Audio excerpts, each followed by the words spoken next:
I remember seeing you doing a lot of the Dub car shows, and Yeah. you had a what was the one single you had? They was rotating heavy. Anymore. Anymore, yeah, that was rotating heavy, man. Yeah. At that time, are you still signed to a label? Because I know you had a big backing with Dirty Water. Right. I'm not signed with a label right now. I'm 100% independent. Okay.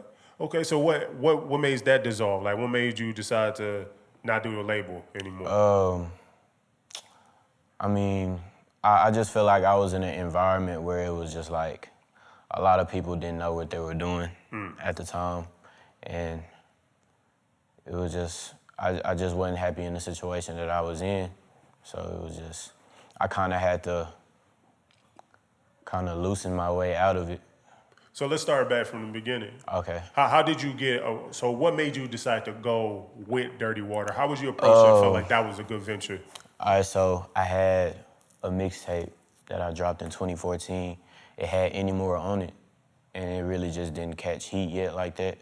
I was passing out physical copies in high school and shit like that to really just get by on that. And one of my homeboys, he had a video shoot. Fat Pimp came through the video shoot, you know what I'm saying? And I met him, gave him my mixtape. Fat Pimp and his manager was listening to it, and they was like, oh, this kid is dope. We like this song stands out. I'm trying to holler at him. So that's when Fat Pimp, you know what I'm saying, shout out to him. He had like scooped me up and said, hey, you know what I'm saying, we trying to manage you on some shit, this, that, and the third. So they ended up managing me, and then that's when the label Dirty Water came up and signed Fat Pimp. Okay. You know what I'm saying? And at the time, Fat Pimp was managing me. So okay. a lot of the attention was, you know what I'm saying, priority Fat Pimp, and it kind of left me just like, how can I maneuver through this, you know what I'm saying? Right. And so that kind of showed interest in me. And at first it was kind of like, you know what I'm saying? But, you know, I was fresh out of high school, was broke, you know what I'm saying? And I just took what, you know what I'm saying, whatever they gave me, you know what I'm saying, at the time. What was, if you don't mind, what was the advance? What did they give you? $5K. $5,000. Yeah, $5K, you know what I'm saying? And which quickly came, quickly left, you know what I'm saying? And, you know what I'm saying, the single was going at the time. It was on the radio constantly. I had shows, this, that, and the third. It was a 3-year contract for them to, you know what I'm saying, push it. Yeah. You know what I'm saying, as far as the envelope can go. They probably pushed it probably like 5 months out of those 3 years. And then, you know, kind of benched me from there. So at what point did you start feeling like it was turning that attention away from you? Because I remember hearing that single rotating heavy hard on the radio. Right, and at the time, while that was buzzing, Lil Ronnie had signed to Dirty Water. Okay. Like immediately right after. And then he had made a banging ass song. Like he made a hard ass song, and they was just like, dang, Ronnie got this big ass club song.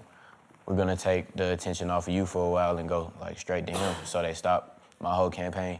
So did they actually come to you and tell you that, or you just saw it kind of shift like that? Yeah, it started shifting like that, most definitely. Okay, how did that make you feel? I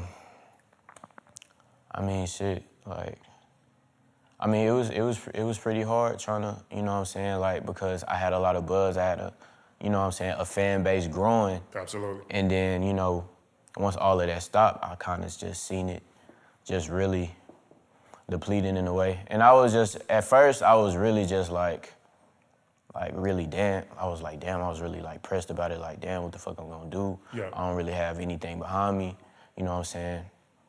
And, you know what I'm saying, like, through time, I kind of just started trying to, you know what I'm saying, figure it out on my own. Cause like, back then, like, during those times I was signed, I really didn't know anything. Right. You know what I'm saying, as far as like the music industry, what did I need to know, you know, things of that nature. And like just taking that time off to just really just reflect and see. I got you. You know what I'm saying? With Fat Pimp being your manager at that time, Right. Did he ever, and did he ever try to go to the label on your behalf to really fight for you since you was his artist, or how did you feel like Fat Pimp handled your management situation? I think, I mean, I can't really just give you a definite answer, but I feel like it was kind of like a split between the middle of like really just taking sides and shit like that. So Because do you feel like he sided with you or sided with them? I mean, at the time I was like real naive at the time, so it was just like I was probably thinking they was, but it probably was another thing, or it might have not been like that. Right. You know what I'm saying? But would you ever sign to another artist again?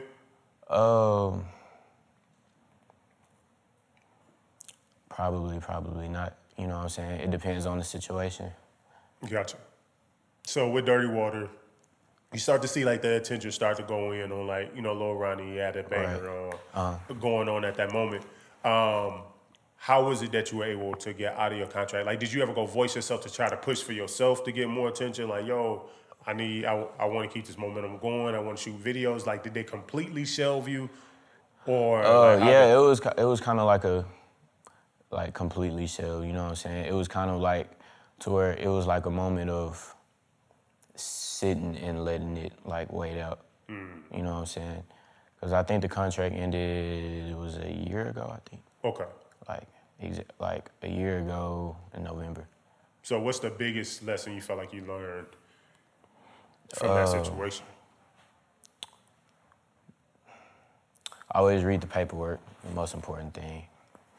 And I guess really just spend, the people that want to invest in you, you kind of like gotta spend time outside of business to kind of just see where they at, you know what I'm saying?